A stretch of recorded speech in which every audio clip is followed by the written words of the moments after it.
में कह रहा था, कभी बहुत बड़ी समस्या हो जिसका कोई समाधान करने पर भी समाधान हाथ ना लगा हुआ हो, वैसे मनुष्य को 5 सोमवार भगवान शिव का पाशुपति व्रत करना चाहिए। नियम व्रत करें उस दिन सोमवार का, कुछ न खाएं और सुंदर शिव व्रत करने के बाद संध्या के काल में घर से गोल बत्ती के 5 दीपक घी के बनाएं। गोल बत्ती के 5 घी के दीपक और 5 दीपक बनाएं। घर से खीर का प्रसाद बनाएं। भगवान के लिए जल चढ़ाने के लिए भगवान को दूध ले जाएं, जल ले जाएं, दही शहद आदि लेके शाम के समय, संध्या के समय आप शिव के मंदिर जाएं। शाम के समय भगवान के मंदिर जाएं और भगवान के मंदिर में जाकर के आप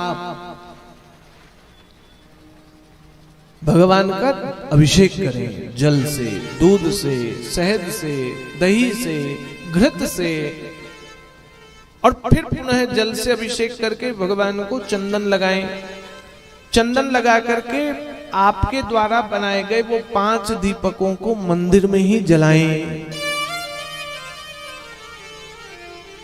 घर से जो मीठे का प्रसाद आप लेकर गए हैं, उस मीठे के प्रसाद का 4 हिस्सा करें, 3 हिस्सा मंदिर पर चढ़ाएं, 1 दीपक भगवान के पास रखें, 4 हिस्से में 1 हिस्सा प्रसाद रूप में आप ले लें। 4 दीपक बच जाएंगे, 2 दीपक भगवान के मंदिर के दरवाजे रखें और बचे हुए 2 दीपक मंदिर से जला करके अपने घर के दरवाजे रखें और उस प्रसाद का सेवन करें केवल 5 सोमवार।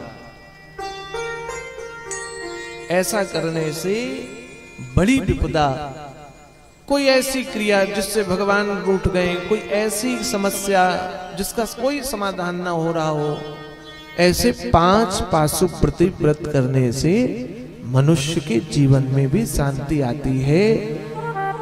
भगवान प्रकृति का कोप शांत होता है, क्योंकि भगवान शिव शीघ्र प्रसन्न होने वाले देव हैं।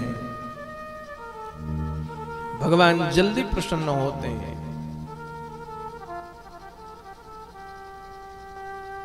गुस्सा बहुत आता है लोगों को, कई बार शांत नहीं रहता है और हमें भी आता है, सबसे ज्यादा संतोष के ऊपर।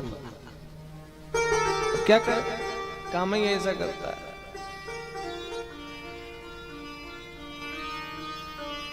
यद्यपि हमारा गुस्सा अन्य किसी के ऊपर न दिखेगा, फिर भी कई बार लोगों का गुस्सा बहुत है, क्रोध शांत नहीं हो रहा है, स्थिरता नहीं है, मन चंचल है, मन एकाग्र नहीं रहता है।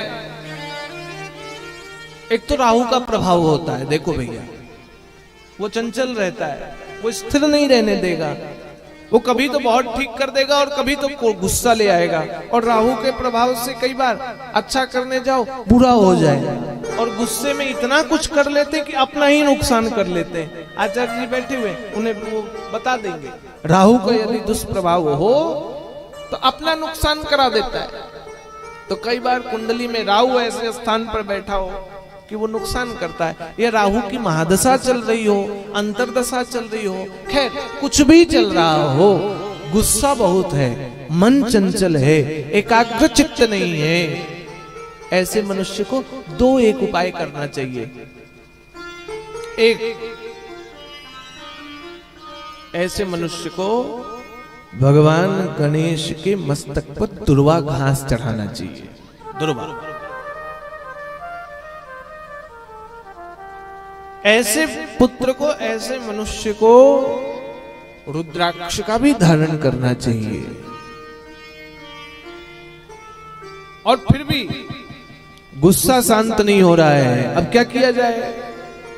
क्रोध देव जो है भगवान सूर्य से प्रकट हुए और क्रोध तो ऐसा है कि जल्दी ठंडा होने वाला ही नहीं होता है। सूर्य को कौन ठंडा करेगा? सूर्य शीतल नहीं होते हैं जल्दी।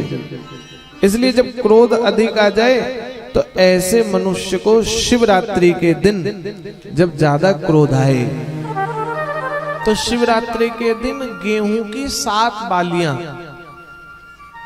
भगवान शिव के मस्तक पर चढ़ाना चाहिए। गेहूं की 7 बालियां भगवान शिव के शिवरात्रि के दिन भगवान शिव के मस्तक पर चढ़ाने से धीरे धीरे क्रोध शांत होता है।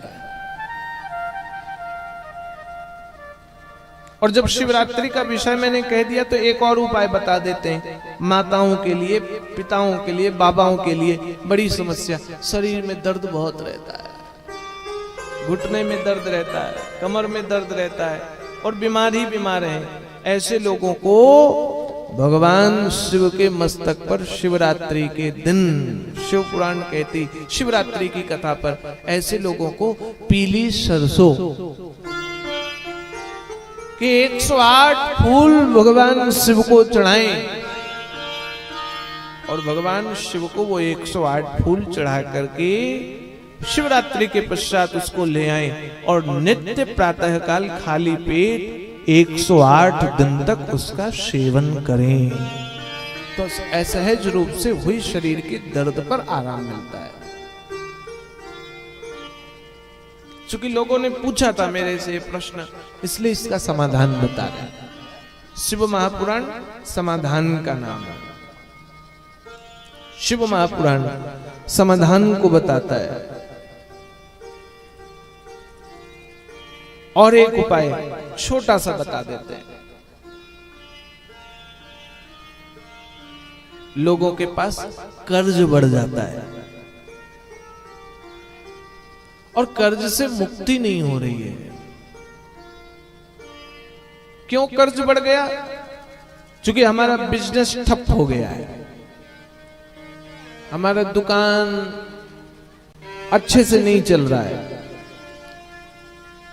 दुकान है तो लेकिन कस्टमर नहीं है, फैक्ट्री है लेकिन उस फैक्ट्री पर ट्रांजैक्शन नहीं है, होते हुए भी गति नहीं है। ऐसे मनुष्य को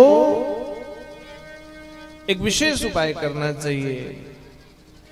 जब कर्ज अधिक बढ़ जाता है, कर्ज ज्यादा आ जाता है और उससे समस्याएं हैं, फैक्ट्री दुकान न चलने से कर्ज लिया, धन नहीं आ रहा है और कर्ज बढ़ते चला जा रहा है, ऐसे मनुष्य को नारियल, गरी का गोला,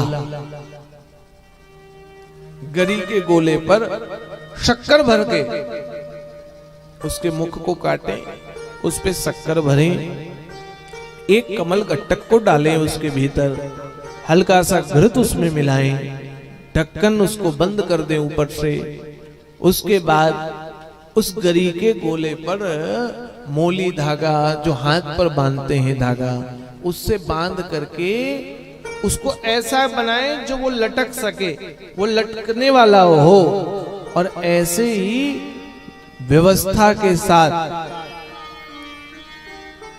द्वादशी तिथि, उदया तिथि जो हो द्वादशी की, आज एकादशी कल द्वादशी, ऐसी द्वादशी वाली उदया तिथि जो हो, उस दुकान पर, उस फैक्ट्री पर, उस स्थान पर, उस ऑफिस पर वो नारियल का गोला वहीं टांग दें।